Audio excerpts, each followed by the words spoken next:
Jsme v gymu funkčního tréninku Praha a proběhl tady křest knihy našeho učitele Pavla Cacoulina Simple and Sinister. O Strong First jeho komunitě, tak jsme rádi, že dorazilo tolik známých a neznámých. Myslím si, že na poli silového kondičního tréninku obecně je to velká událost, máme z toho velkou radost.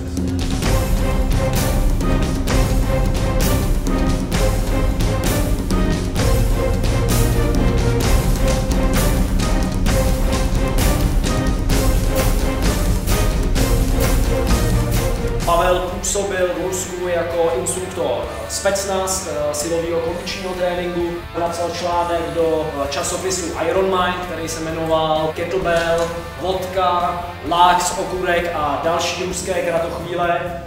No a zbytek je historie. Když kniha vyšla, přečetl jsem ji znovu a znovu, začal jsem cvičit dle programu, výsledky byly fantastický. Natáhni páteř směrem nahoru, udělej větší hrudník, to je ono.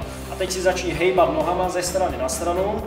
Většina problémů se zadama je způsobená s tím, že zadek nefunguje jak má.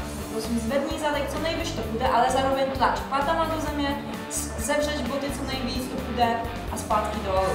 No. Pozice loktů. Potřebuju, aby nebyla jenom vevnitř, ale aby byla i trošku zhora. Natáhne páteř a jako kdyby měl ještě extra 7 obratů semka. Chce si mezi nimi udělat prostor.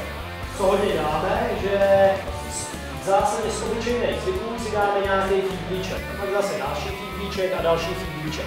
Zatne zadek, tak aby necvičila tímhle způsobem. Zpevní břicho.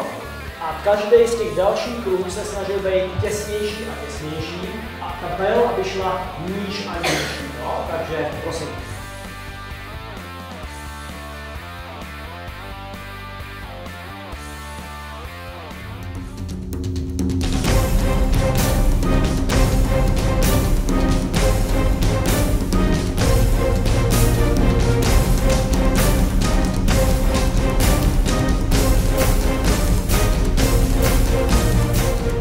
Příprava samotná trvala hodně dlouho, snažili jsme se s tím vyhrát, tak aby byl překlad perfektní. Je to první knížka o kettlebell vůbec na českém trhu a od nejlepšího autora, jaký může existovat. Minimalismus, 2 cviky a máte hotovo.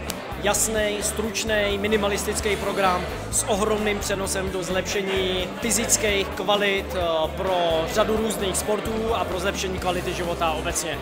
O kettlebell ve finále ani nejde, jak se dočtete v knížce, všechny principy, které tam jsou zmiňované, jsou aplikovatelné na jiné nástroje, jde o celkový mindset nastavení, o tom, jak ta minimální časová investice, kterou do toho vložíte, aby vám přinesla co největší zisk. Vždycky říkám, že to, co ve Strong First vlastně děláme, tak je osobnostní rozvoj, který schováváme za zdvihání nějakých železných koulí. No, ale to, na čem pracujeme, je, aby jsme byli prostě lepší lidi.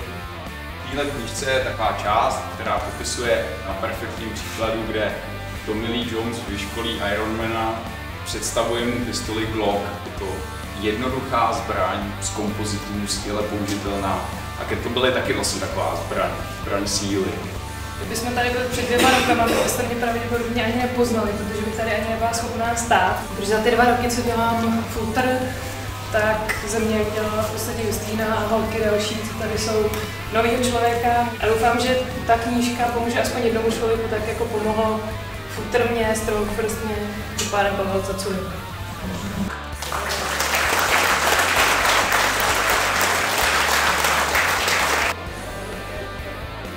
Jednoduše a nekompromisně, simple and sinister. Swing a get up. Power to power!